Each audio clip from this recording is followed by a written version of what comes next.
Ms Legalista here, aka Attorney Sheila. So, Afroman, I've never heard of him, but apparently he has managed to make a whole bunch of police officers mad because he put their faces on his merchandise and they feel humiliated. Yeah.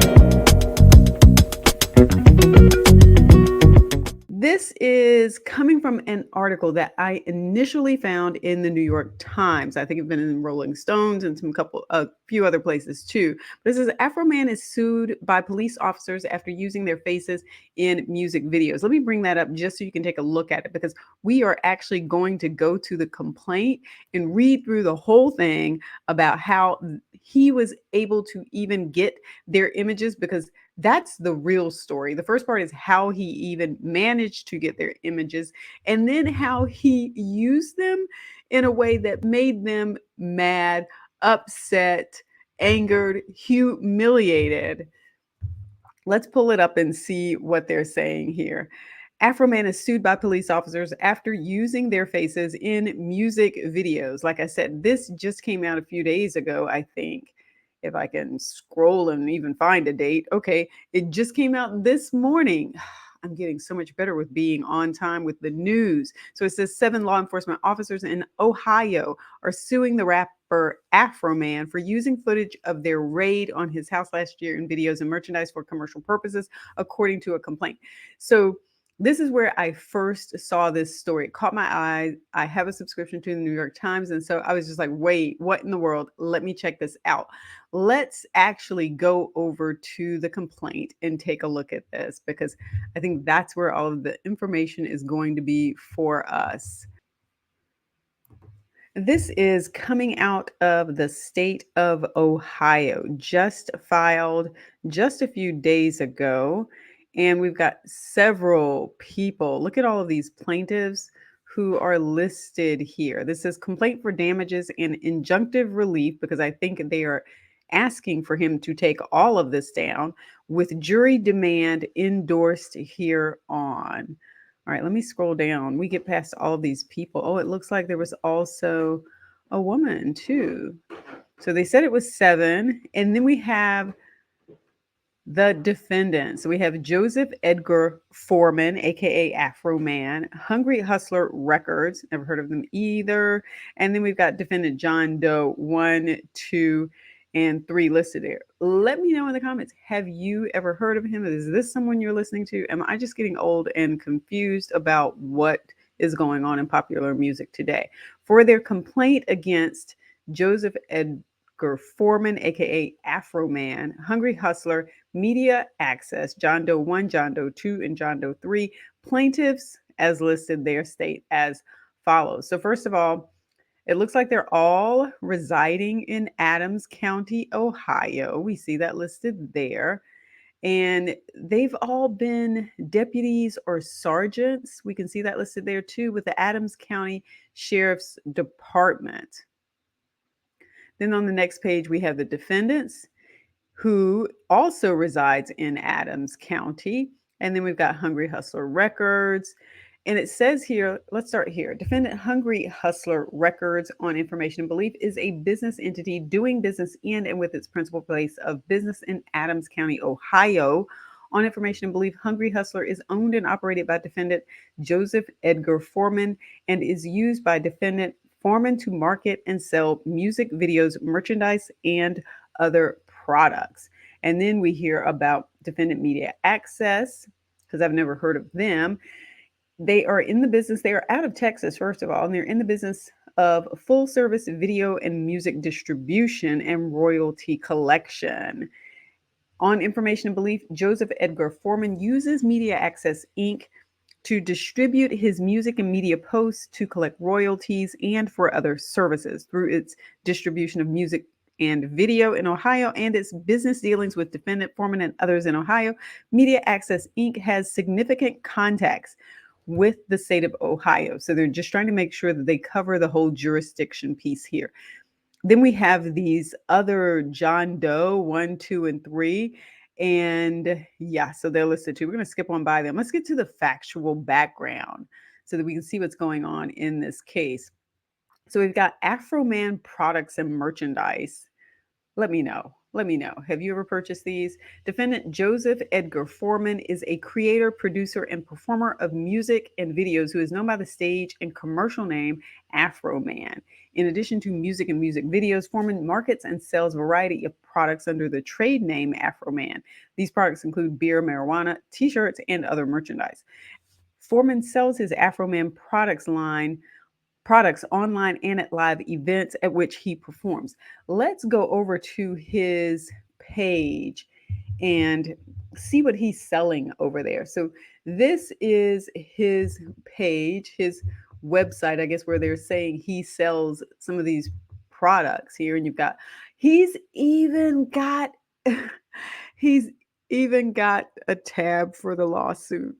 I don't even know what to say about that. That is the first place we're going to have to go, to this lawsuit to check it out. Okay, so it just goes to, oh, it just goes to, it looks like the same information here that we have. So he has got the same information here that we are looking at. So it doesn't look like there's anything different there, but I find it very interesting that he even had that as a link on his site. But then again, I'm not really surprised given what it sounds like. It sounds like he has a very strong personality. He's going to do his thing. And so if I'm going to get sued, hey, let me just put it on my website so people can go to my website and easily see what I'm getting sued for. That is on his website. I don't know what to say. That is a total new one for me. But I think that's where we are today, you know? So this is his website, famous player by now. Um, yes, he does have a very nice afro. Follow him on social media. He's got his videos listed there. He's got his tour dates listed. You can buy tickets for that. And you can also join his mailing list. We just saw the lawsuit. And then he's got all of these other things up here. So let's go to the merchandise page and see if any of these officers are still up here. Maybe these are the officers that he is talking about. It says Afroman merch. He's got the lemon pound cake tea, which is autographed, I guess, by him. And he's got some of these other ones. And it looks like, yeah, maybe these are the items he's talking about. But let's click on one of these so we can get a closer look. See what it actually looks like. This is the lemon pound cake tea autograph, $75. And yeah, you've got some officers listed here. You've got the pound cake. It's dripping there with the lemons. And this is very, very interesting. I'm not even sure what to say about it. I really am not. Let's head back over to this suit, if I can find where it is now, so we can go back and fit and get back to the actual lawsuit complaint here. Okay, so now you see that we just saw online live events at which he performs and these products that they were talking about. So then it says search of defendant Foreman's residence. On or about August 24th, 2022, law enforcement officials from the Adams County Sheriff's Office conducted a search of his residence pursuant to a lawfully issued search warrant. Then it says he was not present at the time of the search, but his wife was in the home, observed the search, and recorded portions of the search on her camera phone, including the faces and bodies of many of the law enforcement officers involved. Well, this is not anything new, right? We've seen that happen. That's commonplace now. Foreman's residence was equipped with several security video cameras, which also recorded many portions of the search, including the faces and bodies of many of the law enforcement officers involved. Foreman creates commercial videos with faces and bodies of plaintiffs. Well, we just saw some of that. After the search was concluded, Foreman used portions of the recordings of the search from his wife's phone and his surveillance cameras to create music videos about the search. These music videos clearly portray the images, likenesses, and distinctive appearances, personas, of many of the officers involved in the search, including those of all plaintiffs. Foreman created dozens of videos and images of plaintiffs' personas and posted them on various social media platforms, including Facebook, YouTube, Snapchat, TikTok, and Instagram. As a matter of fact, let's head over to his Instagram page because I did go ahead and pull that up. I just started looking at it. I didn't get very far because I wanted to save it for this recording, but I did get far enough to pull it up. He's got 182,000 followers. You can see you can get him through Hungry Hustler Booking. He's got the website that we just went to. And then when you scroll down, you can see here's this article he's sort of referencing here. Afroman isn't worried about police lawsuit over his music videos, it says here. And then you've got some comments over here. I've never heard the song, so I have no idea what any of that is about. None at all. But there you have it there. All right, let's go back to this lawsuit so we can make it through that. Next up, Foreman has used and continues to use the videos and photos of the plaintiff's personas for commercial purposes to promote his Afroman brand, to sell products, to promote his music tours, and to make money from the use of plaintiffs' images on videos and other media. Following are only some of the many examples of the defendant's use of the personas of plaintiffs for commercial purposes. All right, let's go through some of these. Instagram post containing an image of Foreman wearing a shirt with an image of plaintiff Sean Cooley beside an image of Peter Griffin, Family Guy. That was the cartoon.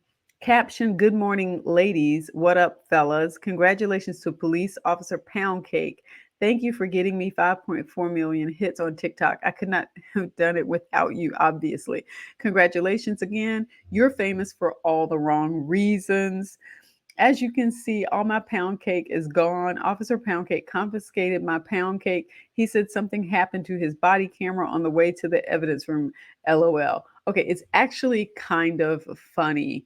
I mean, it does, we'll have to see where this goes in the lawsuit, but the comedic part of it is actually kind of funny.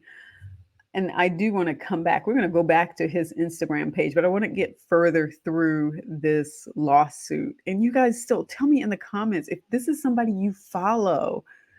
Next up, Instagram post containing images of fans holding merchandise that contains images of Sean Cooley, caption, "Lemon Pound Cake." Instagram post in which Foreman confirms that Afroman is his official account. Post contains images of plaintiff Brian Newland, then advertises Afroman's new album. Instagram post containing image of Foreman wearing a shirt with images of plaintiff Justin Cooley. Post promotes new album. Caption, "What's your favorite song on Lemon Pound Cake so far? Also, what's your favorite line?"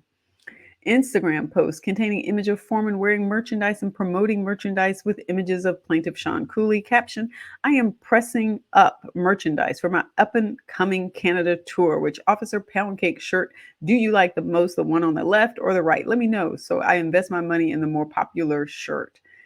Instagram post containing images of merchandise. Some of the merchandise contains images of plaintiff Sean Cooley. He seems to have his favorites here. Caption, "Canada, get ready for the most hunted to most wanted, I think that's supposed to be wanted, the most blunted rapper in the world. For the first time, I will have I think that's supposed to be brand new merchandise available on the month-long Canada tour. Bring your merchandise money. I will sign everything that is bought. T-shirts, $35, hoodies, $70, beanies, $30. Instagram post containing video of fans and defendants singing Lemon Pound Cake while a fan wears merchandise that contains images of plaintiff Sean Cooley. He obviously has a thing for Sean Cooley. Interview on Vlad TV, during which Foreman discusses the use of the search as material for songs. Foreman admits to using images and clips from the search in videos and promotion. Foreman states that his "Will You Repair My Door" song went viral. Foreman states that his Lemon Pound Cake clip went viral on TikTok. Foreman says everybody understood what I was talking about when I said Lemon Pound Cake. That's the cop on the viral video TikTok that's going through the house that wanted a slice of the Lemon Pound Cake. You guys, I'm actually going to have to go back and look at these videos. Sorry, my eye is like itching. I have never heard of this, but now I actually want to see this. Includes image of plaintiff Sean Cooley on video. Okay, so now I know what I'm supposed to be looking for. And here is the YouTube link. I'm going to have to check this out. Instagram post, whoops, that portrays plaintiff Sean Grooms next to an image of Quasimodo. Caption, good morning, ladies. The hunchback of Adams, KKK County, said to get my new album, Lemon Pound Cake, September 30th. He's got a Snapchat there. Instagram portrays Judge Gabbard, the judge who signed the search warrant, next to an image of Droopy. Caption, this is the judge that signed the warrant that said kidnapping. His name is Roy Droopy Gabbard. Vote him out before he signs a fictitious warrant and then sends some overacting paranoid cops to your house, jeopardizing the lives of you and your family, stealing your money, and disconnecting your home video security surveillance system. And he talks about voting him out, and he talks about his lemon pound cake September 30th on all platforms. You guys, he just goes on and on and on. They have tons of examples in here of how their images are being used in a commercial manner to essentially sell merchandise for Foreman. Instagram post that portrays plaintiff Lisa Phillips next to, okay, so this is the first time we get someone entirely different, next to an image of the Mona Lisa. Caption, good morning, ladies. Here she is, the condescending, okay, inappropriate, Adams County Sheriff Lieutenant Mona. Yeah, so I'm just going to skip that part. You guys can read that part for yourself. But he's basically talking about them going through his house, possibly planting false evidence, kidnapping. This is what he said in the Instagram post. I used to speak to this lady when I dropped my kids off to school. I always wondered why she never spoke back. She just looked at me with the same condescending look you see in the picture. I spoke to her again at the metal detector in the Adams County Courthouse. Her voice was 3 octaves lower than mine. Has anybody in Adams County verified? Okay, so we're going to skip this part. I'm going to let him have that in his post. You guys can go see that there. But you can see there are now also YouTube videos that they are placing in this complaint also, where they say their image was used. Defendant Foreman created many other videos posted on various social media platforms that use the personas of each of the plaintiffs for commercial purposes. That is, to promote his live performances, his music, his other merchandise, his Afroman brand. Now, I can't say, let me come back on camera for a second. I can't say that I'm a fan of all of this. Some of this goes way further than anything that I would really support, or that, yeah, just kind of not my thing. But from what they're showing in the complaint so far, he is actively using their image and likeness to promote commercial products. So that appears to be obvious in this case. All right, let's go back. And he did so without, as you can see at the end of that paragraph, without the authorization of any of the plaintiffs to do so. More, it says plaintiffs, defendants' actions were willful, wanton, malicious, and done with conscious or reckless disregard for the rights of plaintiffs. As a result, plaintiffs have been subjected to ridicule, even in the further performance of their official duties, by members of the public who have seen some of the defendants' above described postings. In some instances, it has made it even more it has made it more difficult and even more dangerous for plaintiffs to carry out their official duties because of comments made and attitudes expressed toward them by members of the public.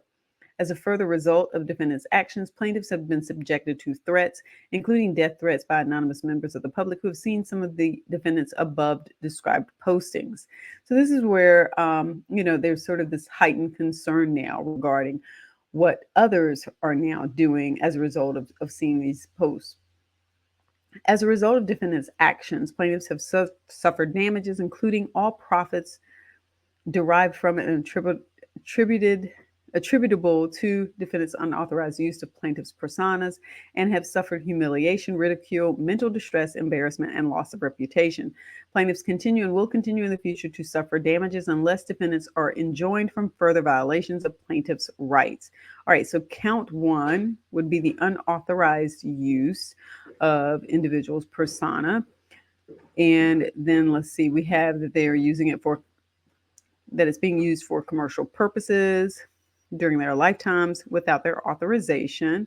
It says the personas of plaintiffs were not used by defendants in connection with any news, public affairs, sports broadcast, or political campaign, and their unauthorized use of plaintiffs' personas for commercial purposes was not justified or excused. And so it says it's prohibited, and they've got the code listed there. It says these are violations of the statute, and they're entitled to injunctive relief and other remedies under the statute. Count 2 was invasion of privacy by misappropriation. It says in using plaintiffs' personas as alleged herein, defendants have appropriated for their own use and benefit the reputation, prestige, social standing, public interest, and other values of plaintiffs' names and likenesses, which have intrinsic value, in contravention of plaintiffs' right to privacy.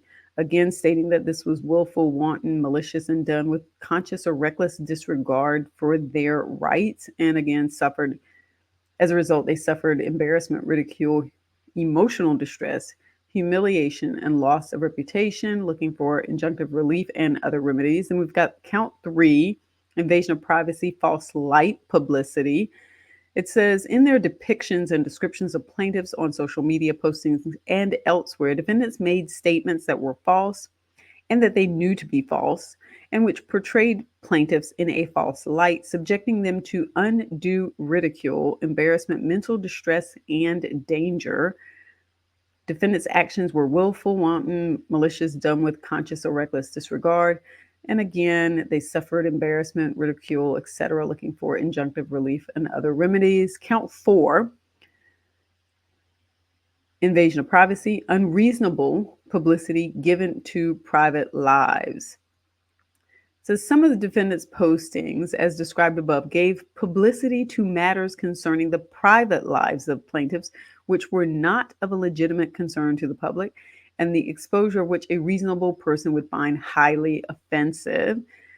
And you have count 5 with the injunctive relief.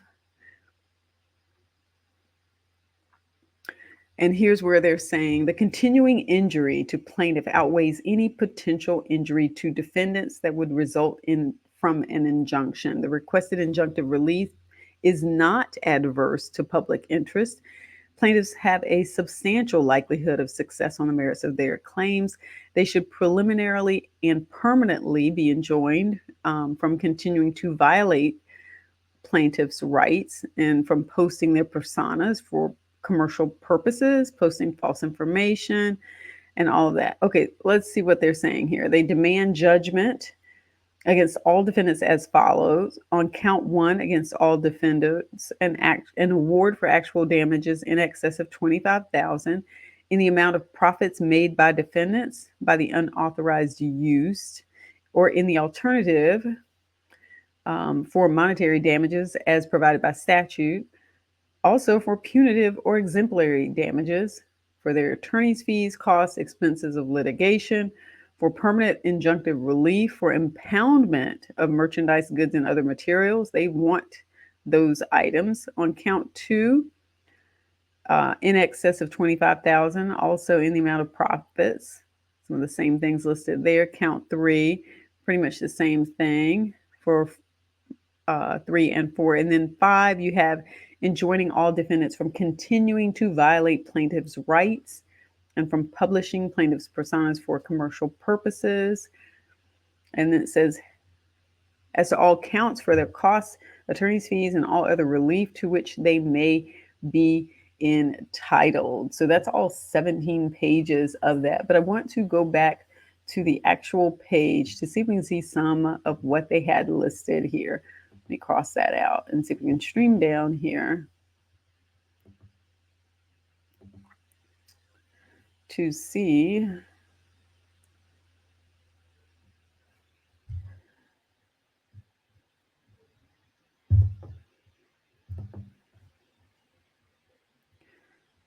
Let's see.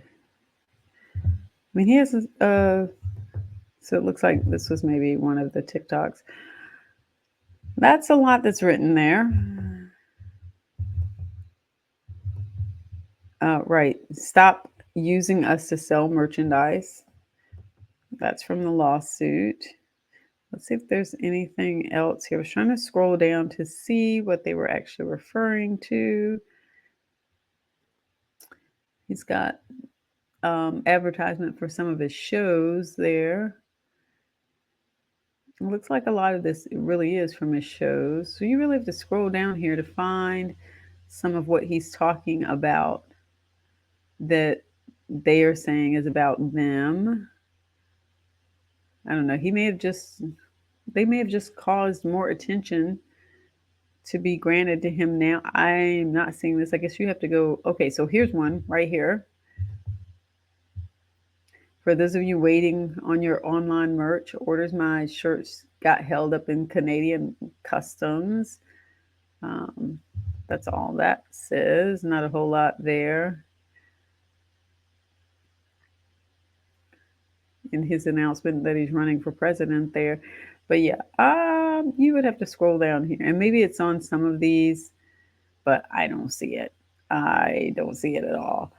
So let's get out of that. But yeah, so that's where that stands. Um, a lot going on with that. There was also the Rolling Stones article, but I didn't really see a need to pull that up.